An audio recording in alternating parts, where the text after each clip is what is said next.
پێش ڕاپەڕین دیارەمە لە ڕێی دەنجی گەلی کوردستان پردی پەیوەندیمە لەگەر شۆڕش ئێسگەی دەنجی گەلی کوردستان بوو.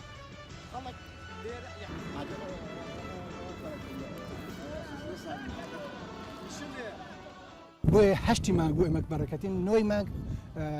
شەقلاوە ئازاد کرا. هەشتی مانگ ئێمە لە پونجینە بە سەرپەرشتی بەڕێزکا کۆسەر کە بەڕاستی سەرۆکی ڕەتلەکە بوو هەر هەمووی لەوێوە لەگەر سەفین مەلاقەرە و شەهید حەسەن کوێستانی و ئەو برادران شەهید عەبدوڕەزاق و ئەوانە هەمویان لەگەردابوون و لە پونجینە لە مزگەفتی پونجینە پلانی ڕزگارکردنی شەقلاوە دانرا بەو شێوازەی کە دەلیلەکانیش پێشمەرگەی ئەو جێبن ئەو شەقلاوە بوون. یەک لەوانە من دلیلی قایمقام و ئەوە بووم و جەوهەر هیرانی دلیلی منزومە بووە شەید کارزان و ئەو بووهی ئەو منزومە بوون ئەو منزومەی کە ئێستا بەرامبەرمانە کە ئاخر شوێن بوو کە دوو شەهیدمان لێدا ئەوی شەهید زرار محمود بوو شەهیدی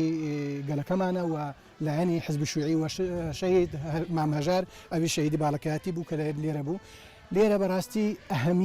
ئەهەمیەتی شەقلاوە لەوەدا بوو کە شەقلاوە بە ئازادکردنی بووە کلیلی ئازادکردنی هەولێر و سۆران لەبەرەوەی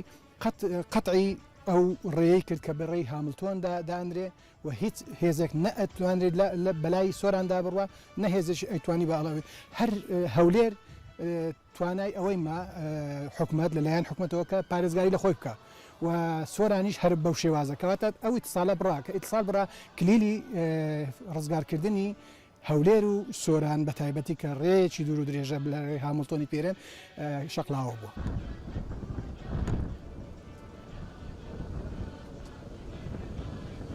ئێمە شوەکو گەلانی هەموو دنیا دیارە کورد بە مافی خۆمان نەزانین ڕەوای خۆمان نەزانین چەندین دەیە خەباتمان لۆ کردێ لەوەی ڕزگار بین لە چەند ڕژێمی بەعسوو لە ژێر دەستەی دیارە ڕاپەڕین ئەهمیەتێکی زۆری هەبوو دیارە گەلی کورد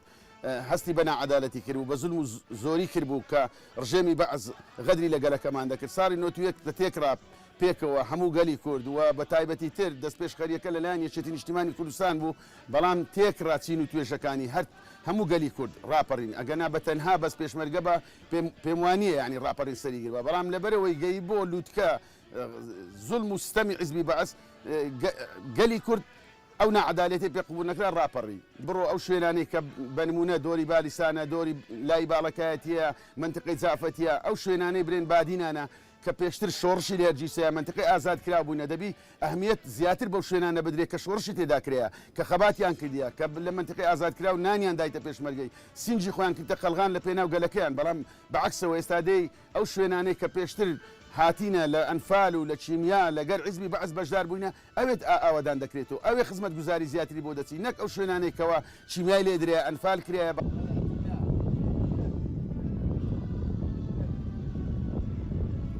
لەگەڵ دەستپێکی ڕاپەڕین ئازادی هێنا توانی لە 2000 بەرەی کوردستانی حکومت پەرلەمانی کوردستان دروست بۆ حکومەتی هەرێمی کوردستان ئەم کۆمەڵانە بەشێکن لە دەستکەوتەکانی ڕاپەڕین و توانیویانە کۆمەڵێک گۆڕانکاری گەورەتر لە ژیانی کۆمەڵانی خەڵکی کوردستاندا دروستکەن لە بواری کللتوری لە بواری زانستی لە بواری پەروەەردە کۆمەڵک لەم بوارانە بەڵام لەگەڵ ئەوەشدا هێشتا دەستکەوتەکانی ڕاپەڕین بەدی نەهاتوون دەستکەوتەکانی ڕاپەڕین زۆر لەوە گەورەترن بۆیە لە هەمووی گرنگتر ئەوەیە دابینکردنی یان زامنکردنی ژیانێکی ئاسایی کە یاساتێدا سەروەر بێ تا ئێستا ئەو ئازادیە وەکو پێویستە نیە نەتوانراوە هەموو ئەو خزمەت گوزاریانەی بۆ تاچێک پێویستە بکرێ نەتوانانی ئاوادانی بگەینە هەموو شوێنێک ئەو قۆناغانە قۆناغی گرنگن بەداخەوە تا ئێستا بەدی نەهاتوون بەڵام لەگەڵ ئەوەشدا ئامانجەکانی ڕاپەڕین بەشێکی بەدی هاتوون ئەمان مانای وایە ئاماژەمان پێدا ئاگدارمانەکاتەوە پێمانەڵێ ئەبێت جارێککە یەکریز و تەبابین یەکریزی و تەباییمان ڕاپەڕینی هێنا بۆیە بە یەکریزی و تەبایەکی گرنگ ئەبێ هاوسەنجی هێز لە وڵاتی ئێمە پارێزراو بێ ئەبێ هەمومان کۆک و تەبابین هەرچی دەستکەوت و داهاتی وڵاتەکەمانە لە پێناوی ژیان و خۆشگوزارانی کۆمەڵانی خەڵکی کوردستان تەرخان بکرێت بە پێچەوانە ئامانجەکانی ڕاپەڕین بەدی نهاتون هیوادارم بەوەی کە ڕاپەڕین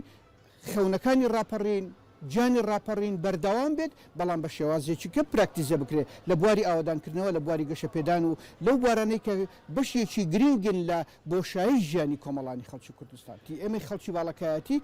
ئەگەر هەموو خەڵکی کوردستان شانازی یەکجار بە ڕاپەڕینەوە بکە بە ڕزگارکردنی شارەکەی بکە ئێمە شانازی بە کۆی ڕاپەڕینەوەکەین بە دلیلی ئەوەی ئێمە لە چۆرقڕنەوە لە ڕارنیەوە تا ئەگاتە کەرکووک تا ئەچێتە بادینان لە هەموو شار و شارۆچکەیەکان لە شەقڵاوە لە حەریر لە سۆران لە هەولێر لە کەرکووک دوجار لە داستانی کۆڕێ ڕۆڵەکانی ئێمە ڕۆڵی گرنگ و کاریگەریان بۆ لە ڕاپەڕیندا هەر ئەمەش بە دلیلی ئەوەی ئێمە 33 شەهیدمان لە ڕاپەڕینەوە دەست پێکات لە ڕانیەوە دەست پێکات تا ئەچێتە فادیۆ و تا ئەچێتە کەرکووک بۆیە ڕۆڵی تێکۆشەرانی باڵەکایەتی کە بەشێک بوون لە پلان و ڕێخستنە دێرینەکانی یەکێتی بەشێک بوون لە شانە چەکدارەکانی بروسێک بەشێک بوون لە پارتیزانەکان بەشێک بوون لەو مەفرەزانەی کە پێشی ڕاپەڕیندا بەزین بۆیە بۆ ئێمە یادی ڕاپەڕین لە ڕۆژێک نییە لە هەموو ڕۆژەکان یادی ڕاپەڕینەکەینەوە.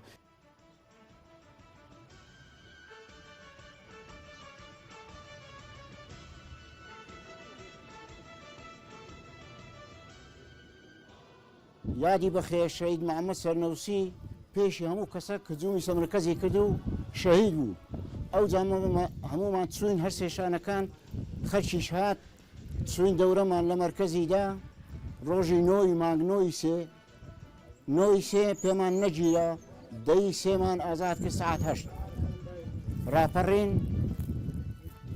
لە خۆیەوە نهاتەکەەوە یەکێتی نیشتیمانی کوردستان ڕێخستنەکانی یەکێتی نیشتیمانی کوردستان لێرە ڕاپەڕینیان کرد بەڵام بەداخەوە دەستکەوتی ڕاپەڕین نەهاتە دی نەماندی ئێمە کە خۆمان بکوشتن با ڕاپەڕینمان کرد لۆ ئەو ڕۆژەمان نەکرد دەستکەوتەکان وەرنەگرین و نێتەکایەوە.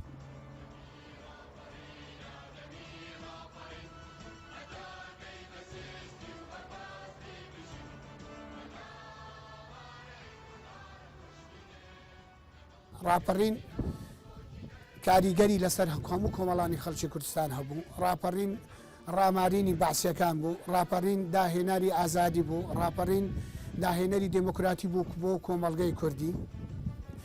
ئێمە وەکوونەوەکانی ڕاپەڕین فەخر و شانازی بە ڕاپەڕینەوەکەن کۆمەڵی ڕێخستن هاتنە ناوشار بە فەرمانی سەرکردایەتی بە فەرمانی ڕێخستنەکانی نهێنی ناوشار توانیان ئەو بەعسە زولم و زۆرداری چەندین ساڵە زولم و زۆلداری لە خەڵکی کوردستانەکان ڕێیان بمارن ئێمەش وەکوونەوە ڕاپەڕین زۆر فەخر و شانازی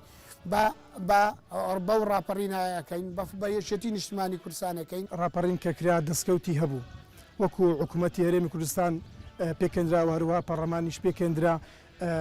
ئەمە جێ دڵخۆشیە سەری هەمووش ئێمە لە کۆر ئەو ڕژێمەی بووینەوە و ئێستا خەڵک بە ئازادی ئەتوانی بژی و تا ڕادەیەک ئازادیەک فەرهەم کرایەکەوە ئێمە تێدا ئەژین لەو پارچەیە کە ئازاد کریا سەرڕای ئەوەشکەوە ئەو هەموو ئەو کەم و کوڕیانە هێنا بەڵام ئازادیەکەی لەسەروی هەموو شتێکەوەیە کە ئێمە بە ئازادی ئەتوانین لە کوردستانی خۆمان بژین و خاوەنی کیانی خۆمانین.